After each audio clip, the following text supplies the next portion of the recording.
Thanks so much for inviting me. I'm really excited to be here and interact with this group. I'm going to talk about soil microbial responses to climate perturbations, and the progression of my talk sort of follows the progression of my research in the last few years. A lot of my past work has examined perturbations to climate and really sort of focusing on the selection aspect, where what's the response. These are climate manipulations that manipulate rainfall in a tallgrass prairie. And then I got interested in sort of this effect of dispersal. This is sort of my graphic representing dispersal of microbes and what the effect of that, different dispersal rates is. And now I'm starting to think about sort of how the two interact. So what's the role of dispersal in microbial communities tolerating or being resilient to perturbation? So first I'll just orient you to the soil environment. This is primarily the environment that I work in. It's a harsh environment. There's many abiotic stressors, especially in some of the environments I work in, which are very dry or in some extreme in some way. So there's diurnal cycles, there's salt stress, there's freeze-thaw, moisture variability. It's very heterogeneous. It's also highly diverse, and a lot of microbiomes are diverse, but more than a lot. So it makes it just challenging to study since there's so many unknown species. Relevant to some things I'll talk about later, there is frequent passive and host-associated dispersal. So passive dispersal through wind, rain, even stream runoff. And then also host-associated dispersal that microbes come in through animals like pollinators or plants that are bringing microbial communities in. And then also, Janet provided a great introduction to this, but a lot of what motivates my work is that changes in microbial function and soil microbial communities influence soil services and biogeochemical cycling. So this has a lot of what the microbes are doing has big implications for carbon, nitrogen cycling, greenhouse gases, and then also, since I work some in managed systems, for soil fertility. Okay, so in this talk, I'm going to focus on a particular perturbation that I probably know the most about, and that's moisture stress. And this is important in a lot of what we study is how microbial communities are going to respond to rainfall changes. There's several predictions. A lot of the global land area is currently semi-arid or arid, and a lot of it is expected to get drier. So what do we know about this particular perturbation? Well, one thing we know, which is the same for a lot of perturbations, is that long-term exposure to moisture stress alters composition. So this is simply the filtering of sensitive species to this perturbation and sort of the persistence of tolerant species. And this isn't, I wouldn't say this is consistent among studies, the resilience to this stress, but we also do know that there's might be some sort of adaptation involved where there's a shift in the optimal moisture level of the entire community when it's functioning. And I say adaptation meaning sort of a combination of evolutionary adaptation and community filtering, which sort of drives evolutionary biologists crazy, but sometimes we can't really differentiate in microbial communities. So a little bit more nuanced, we also know in terms of soil moisture stress that there's many ways to tolerate or be sensitive to moisture stress. So there's osmoregulation, which we're getting a little bit more into in my lab soon with metabolomics, looking at these osmolyte exchange. But there's a lot of ways, and they're not all necessarily phylogenetically conserved, so you can't really identify a moisture stress tolerance by a single gene.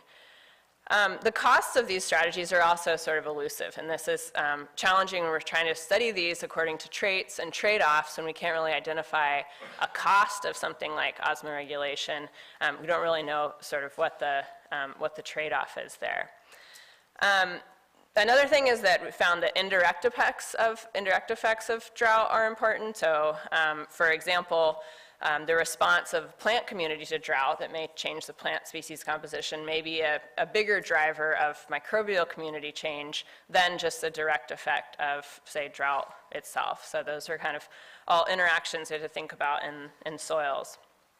If I were to make one broad taxonomic statement about moisture stress, is that probably a lot of studies are finding that fungi are more resistant. So they change less in response to sort of fluctuating moisture levels. And there's some hypotheses in terms of traits of why that is.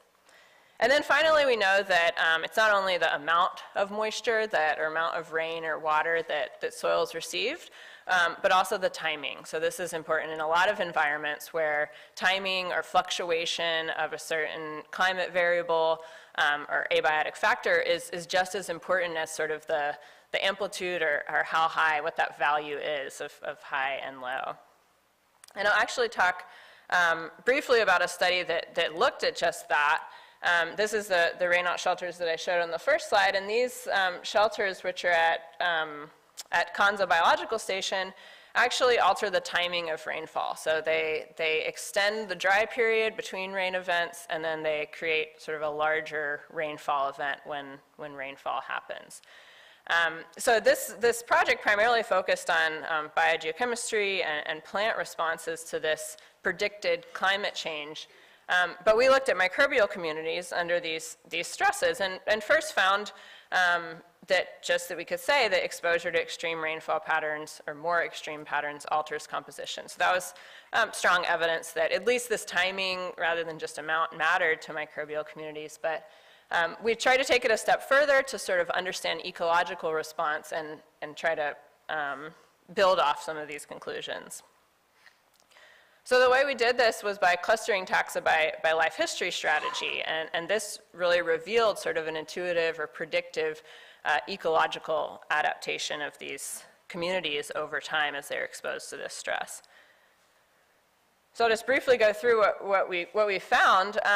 We took soils from both plots, so we have these, couldn't really see the control plots, but there's some plots that are just left open to ambient rainfall. We have soils that haven't been exposed to this extreme disturbance or this fluctuating moisture patterns, and then we have soils that have been exposed to this disturbance for several years. So what we just did is expose them to this disturbance in the lab to see if there's sort of any legacy or adaptation to this disturbance. And what this is showing is a heat map where all the taxa are represented by rows, and then we just have the pulses sort of along the columns. And what we were able to do is what we found when clustering these taxa and sort of the timing and how they responded to these moisture pulses, they were constrained to 3 what we called life strategies. And so this is visualized, for instance, with the tolerant life histories were those ones that were abundant after this disturbance took place. So they sort of outcompeted or grew in response to this disturbance, whereas sensitive species sort of just died out and couldn't handle it over time. And so if we look at the other ones, we actually see the soils that had already been exposed to this stress, we actually see that we find a lot more tolerant species, taxa, in these heat maps. And the distribution of life history strategies has shifted in sort of a way that we might expect from ecological theory or from exposure to a stress kind of creates this local adaptation. But one of the most interesting sort of directions that this work led me was that the introduction of new, presumably tolerant taxa was important for the shift. So we can ask, how did this sort of adaptation or this increase in tolerant taxa under the stress actually take place, and how did this microbiome transition? So what we did is just compare, sort of simply looked at some of the data in those 2 heat maps and compared how many of those taxa were the same taxa and how many were new taxa that had come in to respond to this disturbance. And 75% of those taxa in those heat maps were different. So most of them were new taxa that had sort of come in and colonized that area or had grown from being rare species or non-responsive species. The other 25%, or so those ones that actually were present in both treatments over that whole time or responded to that disturbance, 82% of those changed strategy. So this is just a visual of that where there's a phylogenetic tree of only those 25%, and a lot of the inside ring that codes the life history strategy is different from the outside ring. And most of those changed from sensitive to tolerant, as you would expect, based on evolution or plasticity or whatever's going on that would mediate sort of this change in the strategy that while there's still the same 16S RNA taxonomic marker. So this sort of painted a picture for what several directions that we're going with this, looking at adaptation of microbial communities. So we kind of have this on the one hand, more of an evolutionary response or physiological response, that the taxa are changing strategy to adapt to these new conditions or novel climates.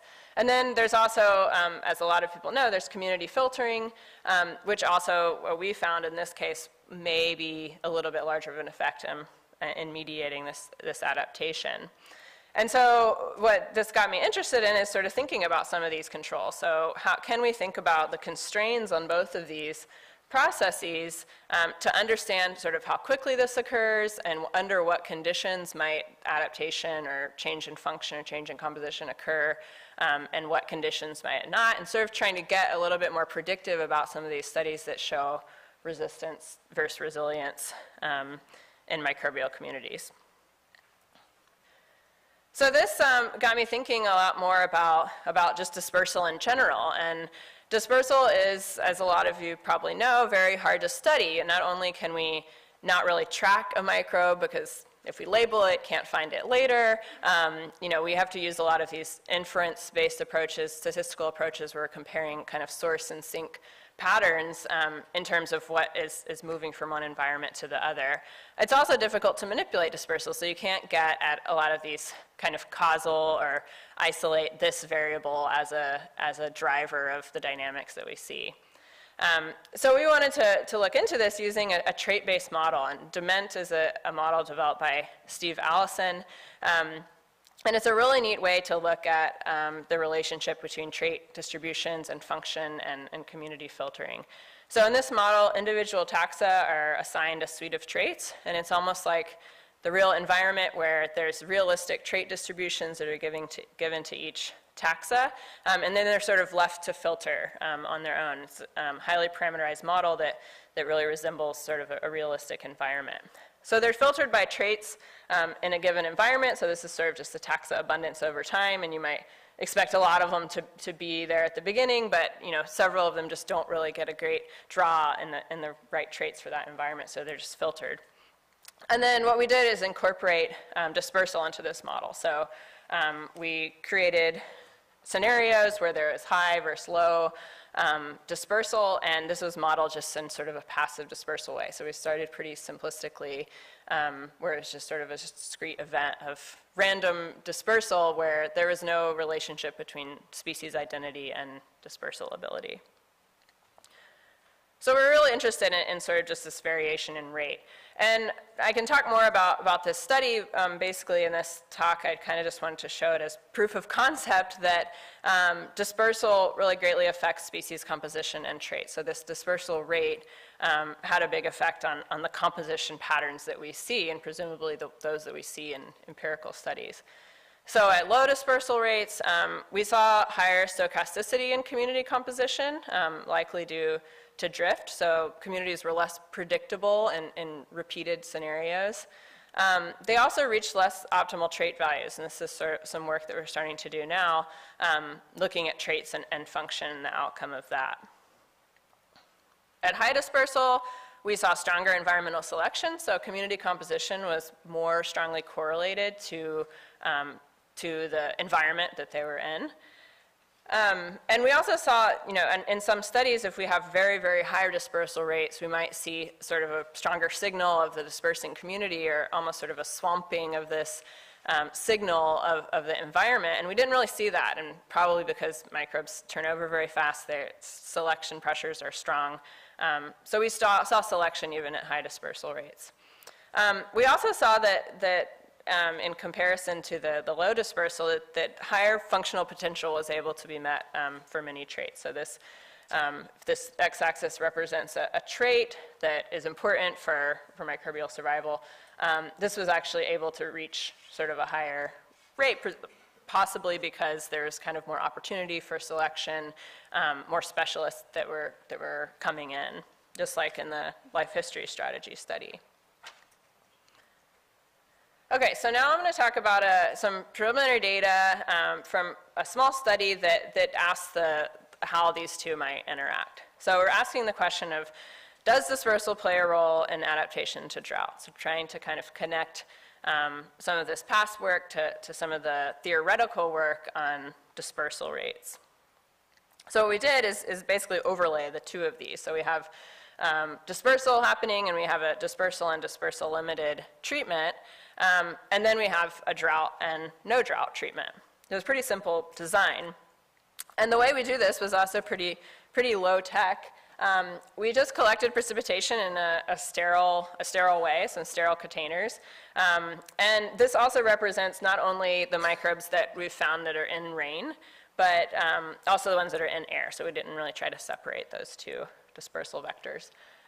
We set aside some of this rain for sequencing, and took half of it and re-added it to these soil mesocosms that we kept in the lab, and then filter sterilized the other part of it, and then re-added it to these sort of no dispersal treatments.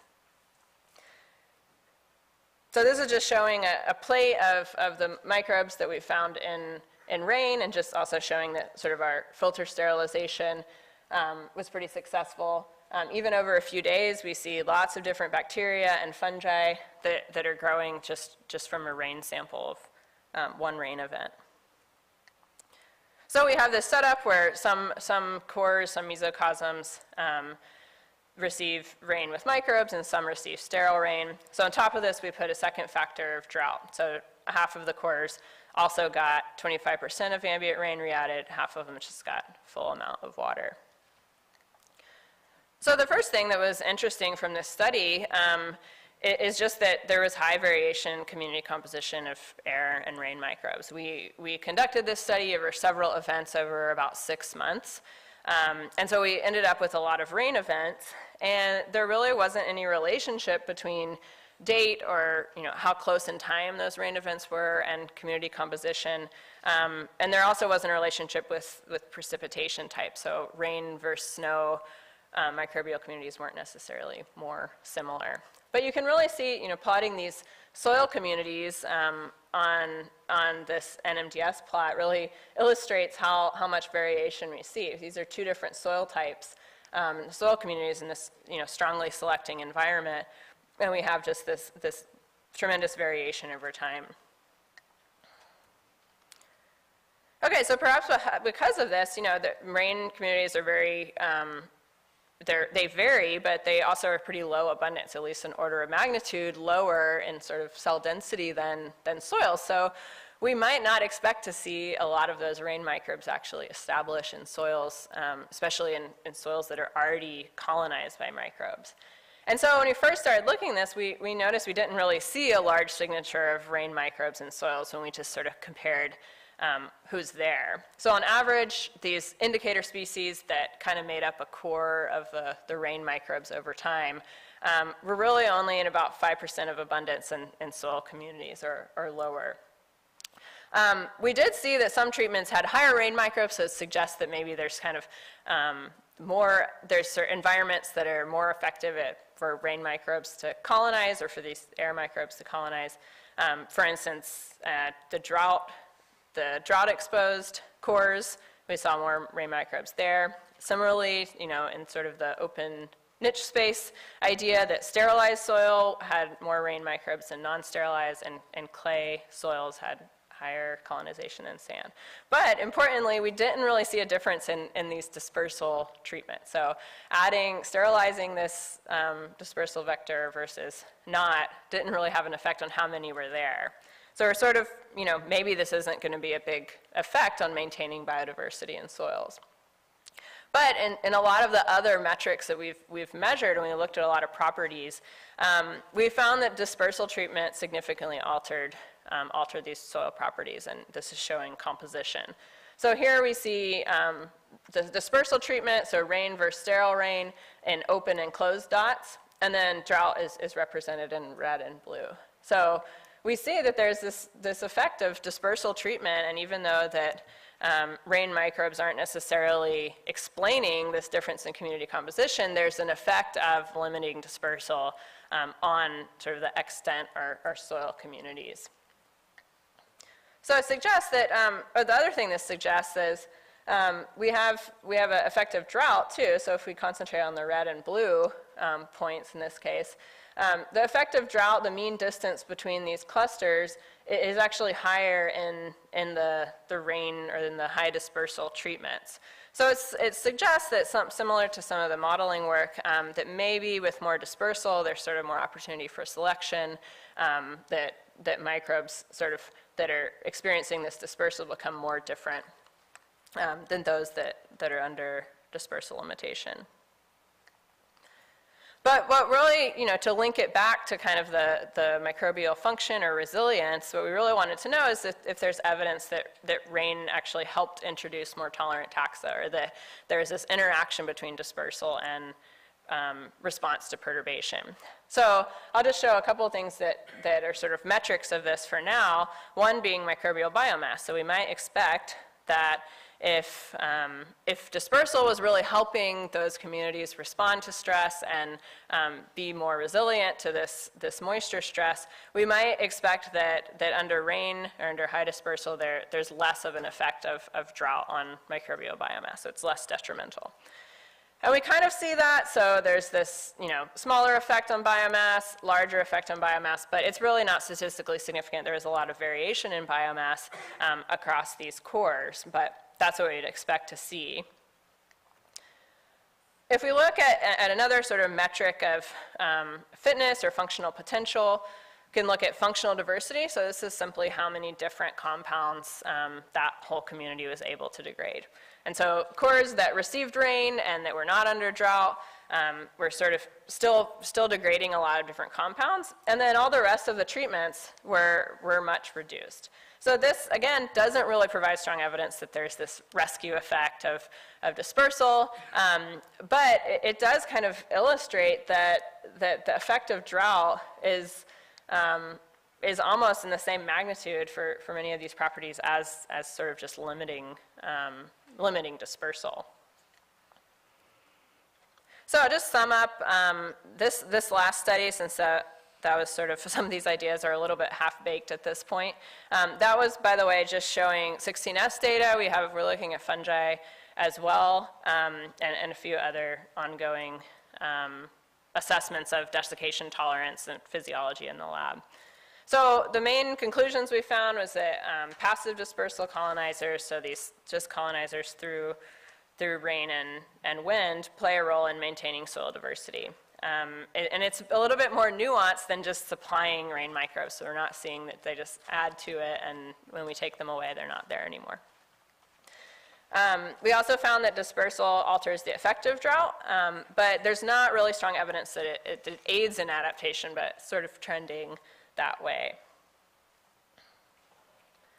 So I'll just mention that where I think some of this work should go, I think that these studies that are manipulative or that are causal actually reveal a lot about what's going on.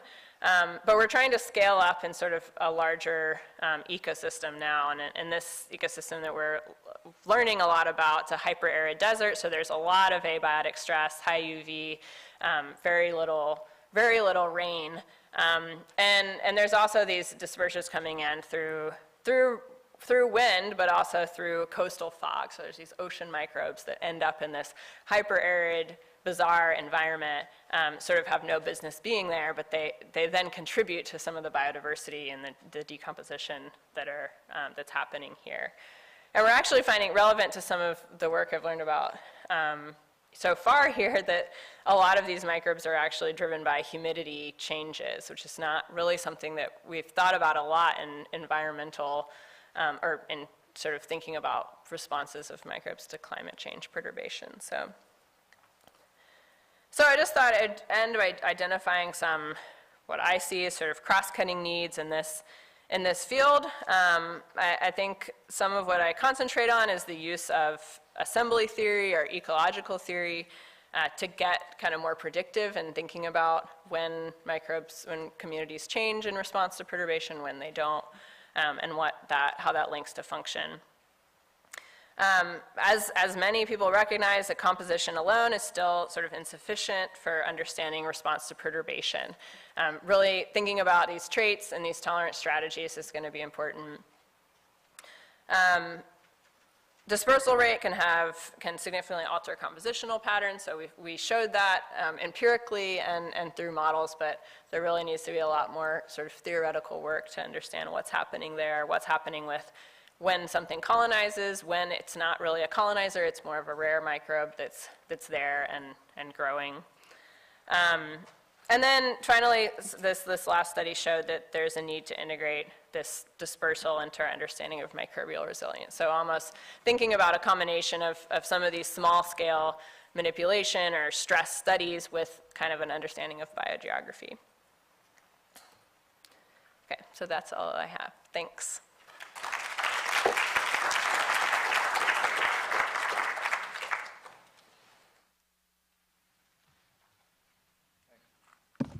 Thanks, Sarah. That was great.